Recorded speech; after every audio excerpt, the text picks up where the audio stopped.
सासू माँ की नई सहेली। प्रिया किचन में चाय बना रही होती है और सुमन ड्राइंग रूम में बैठकर मजे से टीवी देख रही होती है। तभी दरवाजे की घंटी बजती है। प्रिया, जरा देखना तो कौन आया है। देखती हूँ मम्मी जी। प्रिया दरवाजा खोलती है तो सामने पड़ोस वाली विमला आंटी खड़ी होती है।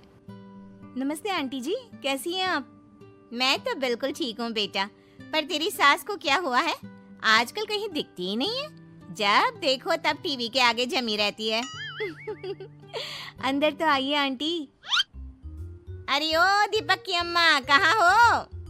अरे बिमला, आओ आओ, क्या बात है, बड़े दिन बाद याद आई तुम्हें मेरी।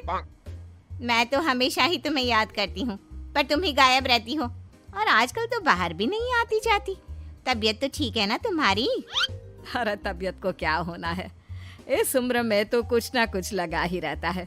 मेरी छोड़ो, तुम ये बताओ कि क्या चल रहा है गली मोहल्ले में। तुम गली मोहल्ले की छोड़ो, चल तो तुम्हारे पड़ोस में रहा है।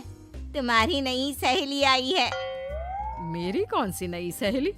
मैं तो यहाँ बस तुमसे बातचीत कर लेती हूँ या फिर बाजू वाली शर्मा की बहू से दो चार बातें कर लेती हूँ। इसीलिए तो कहा कि तेरी नई सहेली आई है। अब कोई पड़ोस में आया है तो बात तो होनी ही है। कम से कम इसी बहाने हमारा भी एक ग्रुप बन जाएगा। फिर सब मिलकर अपनी बहुओं की शिकायतें किया करेंगे। दोनों हंसने लगते हैं। तभी प्रिया चाय लेकर आती है और सामने टेबल पर रख देती है। दोनों चाय पीती हैं और बातें करते हैं। चलो मैं चलती हूँ, अब कल मिलते हैं। राम राम। अगले दिन प्रिया किचन में कुछ काम कर रही होती है और सुमन आराम से सोफे पर बैठकर मटर छिल रही होती है। तभी डोरबेल बजती है। प्रिया दरवाजा खोलती है तो सामने उनकी नई पड़ोसन खड़ी होती है। जी, आप कौन? मैंने पहचाना नहीं। नमस्ते बेटा, मैं शारदा, आपके बगल वाले घर में अभी 2-4 दिन पहले ही शिफ्ट हुए हैं। ओह अच्छा अच्छा अच्छा, नमस्ते आंटी, अंदर आइए ना आप। देखिए तो मम्मी जी, आज कौन आया है। इतना कहकर प्रिया किचन में चाय बनाने चली जाती है। नई पड़ोसन को घर पे देखकर सुमन थोड़ा हैरान हो जाती है। नमस्ते बहन जी, मैं शारदा, आपकी नई पड़ोसन। अच्छा अच्छा, आप हैं हमारी नई पड़ोसन। आइए आइए, और बताइए कैसी हैं आप? जी बिल्कुल ठीक हूँ। वो दरअसल घर पर छोटी सी पूजा रखवाई थी, बस उसी का प्रसाद देने चली आई। सोचा इसी बहाने नए पड़ोसियों से भी मुलाकात हो जाएगी। ये तो बहुत अच्छा सोचा आपने। सुमन प्रिया को आवाज लगाती है। अरे ओ बहू, जरा चाय पानी का तो आके पूछ लो। ये आजकल की बहुएं भी ना, जब तक बोलो नहीं तब तक कुछ नहीं करेंगी। आई मम्मी जी। प्रिया चाय लेकर आती है। दोनों बैठकर चाय पीती हैं और खूब सारी बातें करती हैं। अच्छा बहन जी, अब मैं चलती हूँ, फिर मिलते हैं। अब तो आना जाना लगा ही रहेगा। शारदा के जाने के बाद प्रिया किचन से बाहर आती है। क्या बात है मम्मी जी, आप दोनों को देखकर तो लगा ही नहीं कि पहली बार मिल रही हो। आप दोनों तो बिल्कुल बिछड़ी हुई सहेलियों की तरह बातें कर रही थी। अरे जब दो औरतें मिल जाती है ना, तो बातें अपने आप ही निकल आती है। अब तू अपने काम पर ध्यान दे, बातों पे नहीं। ऐसे ही कुछ दिन बीत जाते हैं। अब सुमन और शारदा अच्छी सहेलियां बन गई होती हैं।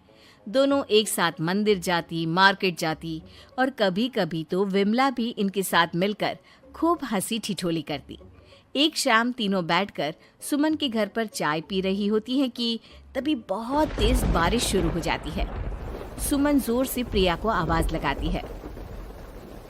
प्रिया, ओ प्रिया, देख कितनी तेज बारिश हो रही है। जाके छत से सारे कपड़े ले आ, नहीं तो सब भीग जाएंगे। सुमन 2 बार आवाज लगाती है लेकिन प्रिया का कोई जवाब नहीं आता। शायद प्रिया कुछ काम कर रही है, इसीलिए कुछ जवाब नहीं दे रही। अरे काहे का काम, आराम फरमा रही होगी महारानी।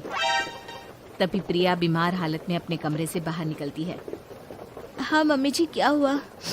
मेरी तबीयत थोड़ी ठीक नहीं है ना, इसलिए आग लग गई। अरे सारे कपड़े भीग गए और तुझे सोने से फुर्सत नहीं है।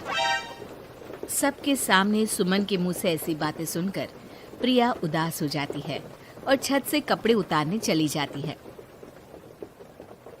सुमन, ये क्या बात हुई? प्रिया ने बताया ना कि उसकी तबीयत ठीक नहीं, इसलिए उसकी आंख लग गई। तुम भी ना खामखा उसे सबके सामने सुना दिया। अरे आप नहीं जानती शारदा जी, कुछ बहुएं ना बहुत आलसी होती है, घर का एक काम नहीं करना चाहती। ऐसा नहीं है सुमन, तुम्हारी बहू तो बहुत प्यारी है, तुम्हारी सारी बात भी तो मानती है। हाँ सुमन, तुम प्रिया के बारे में ऐसा क्यों सोचती हो? मेरी भी दो बहुएं हैं, लेकिन मैं उन्हें अपनी बेटियों की तरह रखती हूँ। आखिर वो भी तो किसी की बेटियां ही है ना। और अगर तुम ऐसा ही व्यवहार करोगी तो एक दिन प्रिया भी तुम्हारे साथ ऐसा ही बर्ताव करेगी। शारदा और विमला की बातें सुनकर सुमन की तो बोलती बंद हो जाती है। वहीं प्रिया भी बाहर से सारी बातें सुन रही होती है। अरे मैं कोई उसकी दुश्मन थोड़ी ना हूँ, मैं भी उसकी माँ हूँ, लेकिन कभी कभी सास बनना पड़ता है, नहीं तो बहुएं हाथ से निकल जाती है। देखो सुमन, ये सब सोच का फर्क है। अगर तुम ये सोचोगी तो कभी प्रिया को अपनी बेटी नहीं बना पाओगी। इतना कहकर शारदा और विमला वहां से चली जाती हैं और सुमन अकेले बैठकर उनकी बातें सोचने लगती है। अगले दिन प्रिया और दीपक अपने कमरे में बैठकर बात कर रहे होते हैं और सुमन उनके कमरे के बाहर कुछ काम कर रही होती है और उन दोनों की बातें सुन लेती है। दीपक, तुम्हें पता है हमारे पड़ोस में जो शारदा आंटी है ना, बहुत अच्छी हैं। अच्छा, ऐसा क्या हो गया जो तुम्हें वो इतनी अच्छी लगने लग गई? कुछ खास नहीं, बस कल जब मम्मी जी मुझे सबके सामने सुना रही थी तो शारदा आंटी ने मेरा साथ दिया। मैं तो सच में हैरान ही रह गई थी जब उन्होंने मम्मी जी को मुझसे ऐसा बर्ताव करने के लिए मना किया। अच्छा, फिर क्या हुआ? होना क्या था, शारदा आंटी तो मम्मी जी को समझा ही रही थी कि बहू को भी बेटी की तरह ही रखना चाहिए, लेकिन मम्मी जी तो मम्मी जी है ना, उन्हें तो मुझ में हमेशा कमी ही दिखती है। काश मुझे भी शारदा आंटी जैसी सास मिली होती जो मुझे भी अपनी बेटी जैसी समझती। सुमन ये सब सुनकर बहुत उदास हो जाती है और वहां से चली जाती है। प्रिया की बातें सुमन के कानों में बार बार गूंज रही थी। उसे बहुत शर्मिंदगी महसूस हो रही थी कि उसने प्रिया के साथ बहुत गलत किया है। अगले दिन सुमन शारदा और विमला को बुलाती है। क्या बात है सुमन, आज तूने ऐसे अचानक क्यों बुलाया? सब ठीक तो है ना? हाँ, सब ठीक है, तुम दोनों बैठो तो सही। तब तक दीपक और उसके पापा भी आ जाते हैं। प्रिया, तुम भी आ जाओ। क्या हुआ मम्मी जी, आपने बुलाया? हाँ प्रिया बेटा, मैं आज सबके सामने तुमसे माफी मांगना चाहती हूँ। मैंने आज तक तुम्हारे साथ बहुत बुरा व्यवहार किया है, लेकिन तुमने कभी भी मेरे साथ बुरा बर्ताव नहीं किया। मुझे अपनी गलती का एहसास हो गया है, हो सके तो मुझे माफ कर देना। प्रिया अपनी सास की बातें सुनकर हैरान हो जाती है। उसकी आंखों में आंसू आ जाते हैं। प्लीज मम्मी जी, आप मुझसे माफी मत मांगिए, मैं भी आपकी बेटी ही हूँ।